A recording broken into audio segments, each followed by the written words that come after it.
बागपत के एक कूड़ा घर में एक लड़की की लाश सूटकेस के अंदर होती है और वो जल रही होती है। अब आसपास लोग खड़े होते हैं, वो हैरान परेशान होते हैं कि आखिर ये लाश यहाँ पर आई कैसे, और उसके बाद किसी ने इस लाश में आग भी लगा दी और आखिरकार कितनी देर से लाश जल रही है।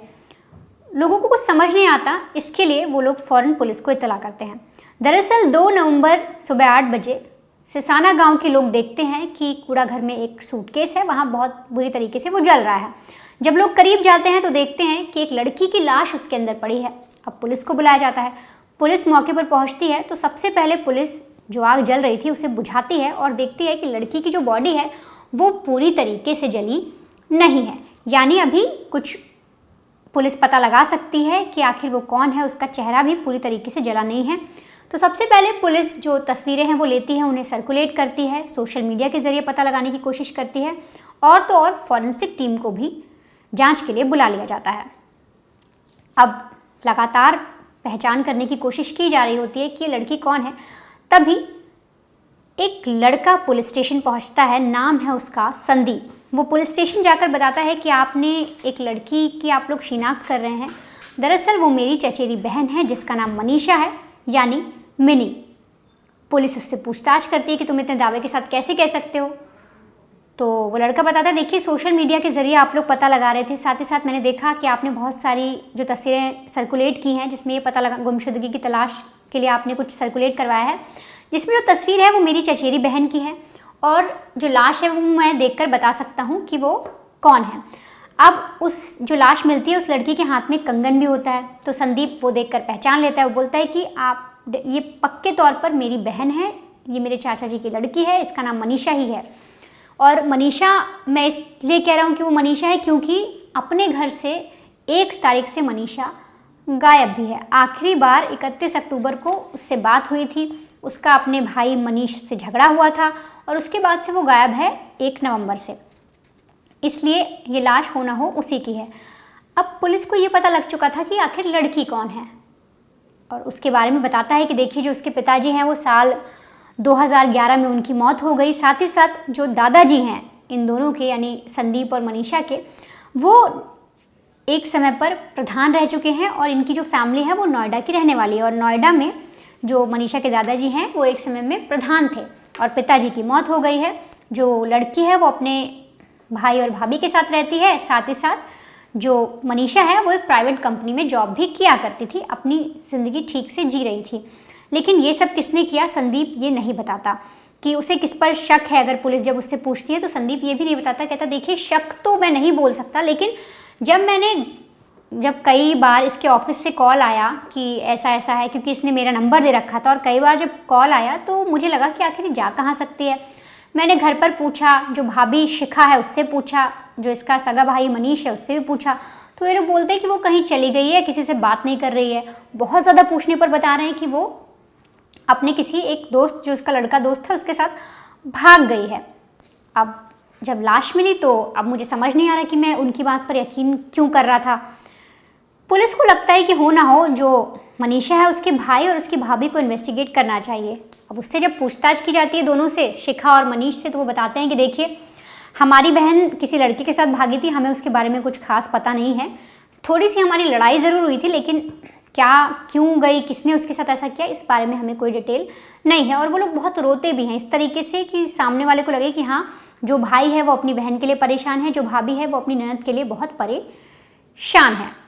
अब इसके बाद पुलिस को लगता है कि जब हमें लड़की के बारे में पता लग गया, उसके घर के बारे में पता लग गया, तो अब हम सीसीटीवी खंगालते हैं उस जगह की। अब सीसीटीवी खंगाली जाती है कूड़ा घर में जहाँ लाश मिली थी वहाँ के आसपास के इलाकों की। तो वहाँ पुलिस को एक गाड़ी दिखती है, जिस गाड़ी में जो मनीषा है उसकी लाश को लाया गया था। पुलिस को साफ साफ दिखता है, पुलिस उसकी नंबर प्लेट देखती है, उसके ज़रिए पता लगाती है, तो वो गाड़ी सोनीपत में एक आदमी के घर पर खड़ी मिलती है। जब वहाँ पुलिस पहुँचती है तो पता लगता है कि सोनीपत में वो जो घर है वो किसी और का नहीं बल्कि मनीषा की भाभी शिखा का घर है, यानी उसका मायका। अब जब शिखा के घर की गाड़ी मिलती है तो पुलिस का जो शक है वो गहरा जाता है। उसे लगता है कि हो ना हो शिखा ने ज़रूर ऐसा कुछ किया है और इन सब चीज़ों को लेकर उसका भाई भी शायद इस पूरी वारदात में शामिल हो सकता है। अब इसके बाद जब पुलिस ये सारी चीज़ें इन्वेस्टिगेट कर लेती है, एक तार जोड़ लेती है, सीसीटीवी को जोड़ लेती है कि हाँ भाई गाड़ी हमें सोनीपत में मिली जो कि शिखा का ससुराल है, तो अब उन दोनों को पकड़ा जाता है। अब साथ ही साथ वो लोग फिर मना कर रहे होते हैं कि देखिए गाड़ी जो मिली हम नहीं जानते, कोई हमें फंसा रहा है। इसके लिए पुलिस 2 तारीख जिस दिन सूटकेस मिलता है उससे पहले रात को यानी 1 नवंबर की रात का लोकेशन ट्रेस करती है शिखा और मनीष का, यानी मनीषा की भाई और भाभी का। अब ट्रेस करने पर पुलिस को पता चलता है कि जो इनका लोकेशन दिखा रहा था वो बागपत ही दिखा रहा था। अब पुलिस को कंफर्म हो जाता है कि इस पूरी वारदात में इन दोनों का लेना देना ज़रूर है। इसके लिए पुलिस इन्हें अब पूछताछ करती है, इनसे कड़ाई से पूछताछ करती है। पहले जब ये लोग रो रहे थे तो पुलिस इनसे थोड़ा आसान तरीके से बात भी कर रही थी, थोड़ा धीरे स्वर में बात कर रही थी। लेकिन जब पुलिस को सीसीटीवी के आधार पर और लोकेशन के आधार पर चीज़ें पुख्ता हो जाती हैं पुलिस के सामने, तो वो उनसे कड़ाई से पूछताछ करती है। जिसके बाद जो भाभी है मनीषा की, वो पुलिस से बोलती है कि वो मेरी कोई ननद नहीं है, वो मेरी दुश्मन थी। भाभी शिखा बताती है कि जो मनीषा है उसे मुझ पर शक हो गया था, उसे पता चल गया था कि मेरा किसी और से अफेयर चल रहा है। दरअसल जो शिखा है यानी मनीषा की भाभी, उसका शादी से पहले, जब मनीषा के भाई से शिखा की शादी हुई उससे पहले ही बागपत में रहने वाले एक लड़के पवन से इसका अफेयर चल रहा था और शिखा लगातार उससे बात करती थी। शादी हो जाने के बाद भी जो शिखा है वो पवन के साथ थी, उससे लगातार बात किया करती थी और ये चीज़ें मनीषा ने देख ली थी और वो इस पर बार बार आपत्ति जताती थी। वो अपनी भाभी से कहती थी कि आप ये सब चीज़ें बंद करिए, आपके भाई के साथ शादी हो चुकी है, एक अच्छा जीवन बिताइए, क्यों अभी भी उन सब चीज़ों के पीछे पड़ी हुई हैं। लेकिन शिखा नहीं मानती। एक बार पवन और शिखा का आपत्तिजनक वीडियो भी मनीषा ने बना लिया और उसने बोला कि मैं सबको दिखाऊंगी, भाई को दिखाऊंगी और आप जिस तरीके से जो काम कर रही हैं, जो करतूतें आप कर रही हैं वो अच्छी नहीं है, आप अभी सुधर जाइए, आपके पास मौका है। ये सारी चीज़ें मनीषा शिखा को कहती है, लेकिन शिखा फिर भी नहीं मानती। ये सारी चीज़ें धीरे धीरे मनीषा अपने भाई को बताती है, घर में लोगों को भी बताती है कि देखो भाभी इस तरीके से काम करें जो कि बिल्कुल अच्छा नहीं है। लेकिन इस पर मनीष बोलता है कि मुझे ये सारी चीज़ें पता है, मुझे इन चीज़ों को लेकर बार बार परेशान मत करो। अब ये चीज़ें मनीषा बहुत ज़्यादा बढ़ जाती है। मनीषा बार बार अपनी भाभी को बहुत ज़्यादा समझाती है कि आप जो कर रही हैं गलत है। साथ ही साथ अपने भाई को भी ये सारी चीज़ें बताती है, तो भाई को कोई परवाह नहीं होती। भाई कहता है मुझे तेरी भाभी के बारे में सब पता है, वो किससे बात करती है किससे नहीं। अब लगातार इस तरीके की चीज़ें घर में चल रही थी। साथ ही साथ जब पुलिस और इन्वेस्टिगेट करती है अफेयर के बाद एक चीज़ और पता चलती है कि मनीषा के नाम पर 4 करोड़ की प्रॉपर्टी थी। दरअसल उसके पिताजी ने मरने से पहले भाई और बहन दोनों के नाम पर प्रॉपर्टी की थी, लेकिन भाई को लगता है कि प्रॉपर्टी में सारा हक उसका होना चाहिए, ना कि मनीषा को कुछ मिलना चाहिए। उसे लगता है कि उसके पापा ने जो बंटवारा किया या जो प्रॉपर्टी दी वो बहुत गलत दी, लड़की को प्रॉपर्टी नहीं मिलनी चाहिए। इसीलिए उसने एक बार मनीषा से बात भी की थी कि तुम इन प्रॉपर्टी का क्या करोगी, मैं तुम्हें एक पेपर ला कर देता हूँ, तुम उस पर साइन कर दो, ये प्रॉपर्टी मेरे नाम कर दो। जिस पर मनीषा साफ इनकार कर देती है। वो कहती है कि नहीं, ये पिताजी ने मेरे नाम की है और ये मेरे नाम ही रहेगी। अब इसलिए जो भाई है वो लगातार उससे चिढ़ता है और जो भाभी शिखा है वो लगातार भाई को भरती भी रहती थी कि सारी जो तुम्हारी प्रॉपर्टी है तुम्हारे पिता ने उसके नाम कर दी, तुम्हारे नाम तो आधा ही आया, आधा उसके पास चला गया, बल्कि उसको तो ज़रूरत भी नहीं है, वो तुम हड़प लो या तुम किसी तरीके से ले लो।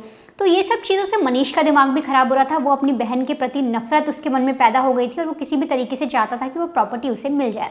इधर भाभी को प्रॉब्लम हो रही थी कि वो उसके रिलेशन जो पवन से वो प्यार कर रही थी शिखा, उस पर बार बार मनीषा उसे टोक रही है। मनीषा को ये चीज़ें अच्छी नहीं लग रही और दोनों को ही, भाई और भाभी दोनों को ही अब प्रॉब्लम होने लगी। इसके लिए लोग प्लान बनाते हैं कि क्यों ना मनीषा को रास्ते से हटा दें और प्रॉपर्टी हड़प लें। अब जो मनीष है यानी मनीषा का भाई है वो बोलता है कि हम उसे हटा सकते हैं, लेकिन हमें किसी की हेल्प चाहिए होगी। अब जो शिखा है यानी जो मनीषा की भाभी है वो बोलती है कि देखो, मैं अपने बॉयफ्रेंड पवन से कहकर हम ये पूरा काम करवा सकते हैं, हम उसकी मदद से इसका कत्ल करके इसे रास्ते से हटा सकते हैं, लेकिन इसके बाद तुम हमारी दोनों की शादी होने दोगे।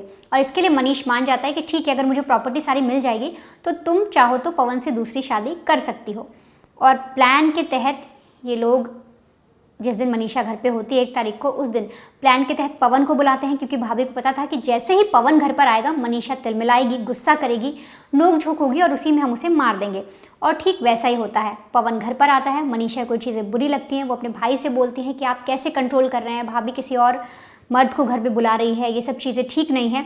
और इन्हीं सब जो विवाद बढ़ता जाता है, उसी में इन लोगों ने तो पहले ही प्लानिंग कर ली थी कि उसे मारनी है, उन्हें बस एक बहाना चाहिए था। और उसी चीज़ों में जैसे विवाद बढ़ता है, जो मनीष है, जो शिखा है, ये सब मिल के मनीषा का गला दबाना शुरू कर देते हैं, उसे मौत के घाट उतार देते हैं। इसके बाद इसकी लाश को एक सूटकेस में पैक करते हैं, फिर अपने घर से जो शिखा है वो गाड़ी मंगवाती है, उस गाड़ी में उस लाश को ले जाते हैं। लाश ले जाने के बाद बागपत जाते हैं। यहाँ अब नोएडा से लोग 75 किलोमीटर दूर जाते हैं लगभग जो बागपत है वहाँ के कूड़ा घर में उस लाश को फेंकते हैं और फिर आग भी लगाते हैं।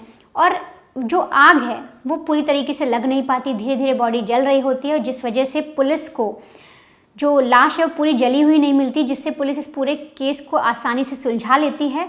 और 72 घंटे के अंदर पुलिस खुलासा कर देती है कि जो मनीषा है उसको मारने वाले कौन हैं। पुलिस बता देती है कि उसकी हत्या करने वाले कोई और नहीं, उसके सगे, उसके खुद के घर के उसके भाई और उसके भाभी हैं। एक ने अपने प्यार के लिए उसे मौत के घाट उतार दिया, तो दूसरे ने प्रॉपर्टी के लिए।